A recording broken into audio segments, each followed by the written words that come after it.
Maraming dahilan kung bakit tayo lumalabas ng bahay. Maaaring trabaho, eskwela, o kaya naman ay libangan. Pero ingat po sa mga posible nating maiuwi sa araw-araw na paglabas. Kapag lumalabas tayo, nakakapag-pick up tayo ng mga mikrobyo, alikabok, o kaya naman mga allergen, pollen, na pwede nating madala sa loob ng bahay. And then, sa loob ng bahay, hindi naman siya palaging araw-araw talaga nalilinis o kaya namamop.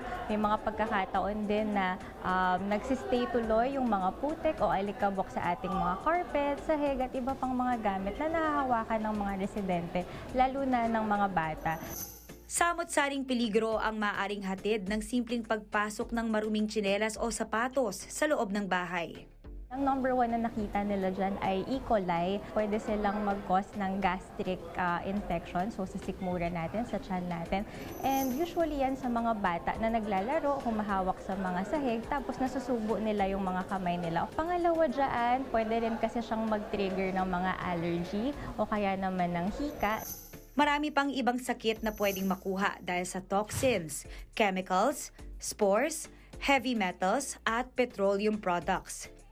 Kung maaari, dapat daw dalasan ang paglilinis ng bahay, lalo na ng sahig para mamatay ang mga mikrobyo. Number one talaga dyan is prevention, no? So, mas mainam na wag na lang magpasok ng sapatos sa loob ng bahay kaysa yung maglilinis ka pa kapag pinasok mo. Tandaan, ang hindi pagpasok ng sapatos o tsinelas sa loob ay hindi lang pagpapakita ng respeto sa may-ari ng bahay, kundi mabisang paraan din para makaiwas sa maraming sakit.